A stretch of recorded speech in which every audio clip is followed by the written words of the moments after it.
Last night was short, hard, definitive. Alex Pereira wins and immediately twists the knife with a sharp diss straight at Magomed Ankalaev. No show act, no detours. The winner takes the fight and the narrative, makes the arena roar and leaves Magomed shivering. First switch off, then smile. Surgical efficiency with Aftershock. And that's where we rewind. How did this friction escalate this far in the first place? You can still hear the arena, but the fight is already history. Pereira takes over from the first step. Distance under control, angles cleanly cut. Ankalaev driven backward without looking rushed. This rhythm says everything. No wild swinging, just cold reads and clamping down at the perfect moment. Then the sequence. Small cutoff, Magomed's reflex. Pereira sees it, executes with precision, and the rest is craftsmanship. A short follow-up, exactly measured. Ref steps in, lights out. No chaos, no coincidence. It feels like he pre-visualized the finish. Result, a main event that plays like a highlight reel in real time. Now you understand why the line afterwards burned so hot. This clown who I'm fighting said I'm hiding from him. I'm giving him a rematch and he should be very grateful. I whooped him for 5 rounds and I did everything I wanted to him during the fight. Let's focus on fighting and not trash talking.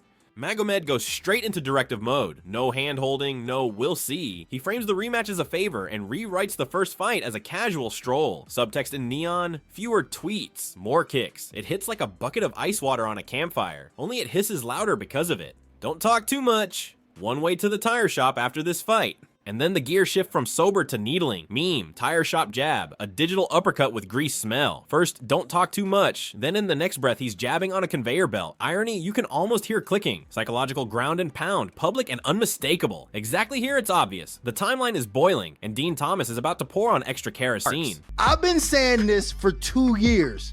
I've been saying this for 2 years that they needed to make that trade. About Ankalaev? Yes. Why?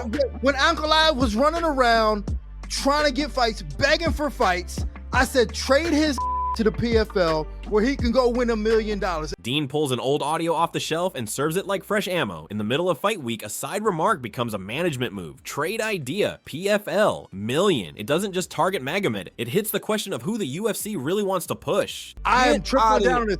Dakota Dacheva, she is 15-0 with an 80% knockout rate.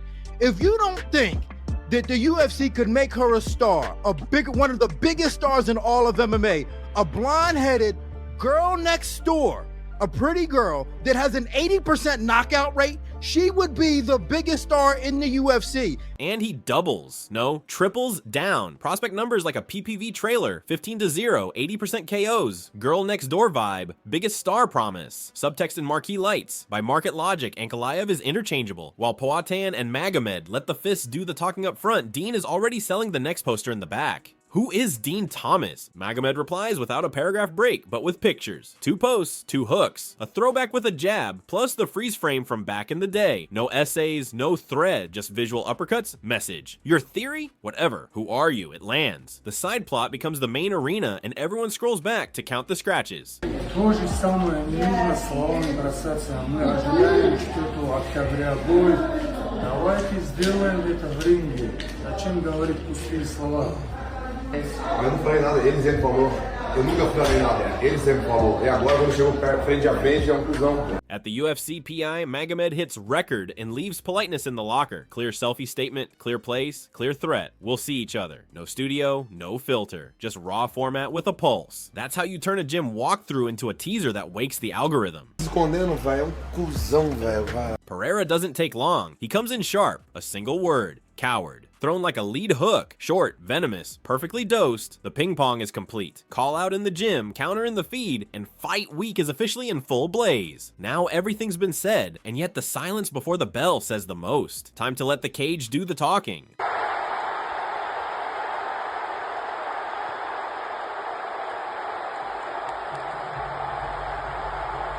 The volume doesn't drop, it tips from pre-fight buzz to aftershock. Every look says short day at the office. Pereira stands calm, reads the distance, and you feel the scales sliding his way even before the first clean shot.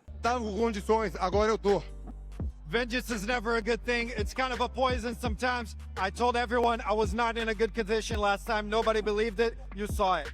It did surprise me. I saw that in the first fight. I don't like to make excuses, but I've been saying I wasn't well that night, but tonight I'm very well. I had a whole speech prepared tonight, and I talked to my team over it, but we got some news recently. Some things happened, so I want to give my respect to John Jones and his whole family, and I want to ask everyone here and everyone at home to take a moment of silence for his brother.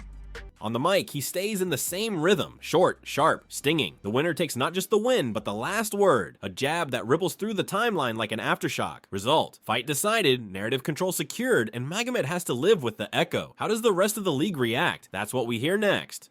So today I was at work and I had a bunch of meetings over there this afternoon, and I went over to the PI and he was over in the PI.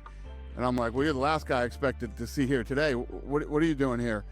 And they're telling me we want to fight at heavyweight. I said, how about we win tonight and focus on tonight, and then we could talk about, heavyweight. And I don't know. There's still fights here in this division, but we'll see. I mean, this guy has been an absolute stud for us. He's on vacation in Australia, flies over and fights because somebody fell out. He fights when he's hurt. He doesn't care. He wants to fight everybody. He wants to move up to heavyweight. He's a dream to have in this organization. Dana steps to the mic like someone who's congratulating and rearranging the calendar at the same time. Plenty of praise, always ready, always delivers, but also the obligatory reality check for matchmaking. Between the lines you hear, with Pereira, every weight class becomes a logistics puzzle because he stacks wins like plates and then drops explosives into the story. That mix, reliability in the cage, chaos in the hype, is exactly why the brain trust both loves and fears him. The roster reacts like sonar, short, loud, respectful, and clearly impressed by the how of the finish. Short, cold, precise. Those are the words ripping through the feeds. Some are already recalculating matchups, others just post a weary man, because clinical efficiency always stings a little, especially when it lives in your division. Bottom line is a feeling every pro recognizes. This was not a good night for excuses, and that's exactly why I snap to whatever detonates next. The fight is decided, the diss landed, but is this war really over? Does Magomed Ankalaev pull the ripcord, or does he call for one more round and try to seize the narrative back? Tell us, is the chapter closed, or is Magomed about to write a blood-red addendum? If you've made it this far, drop a like, subscribe, and hit the comments. Team Pereira or Team Ankalaev, who takes the next round?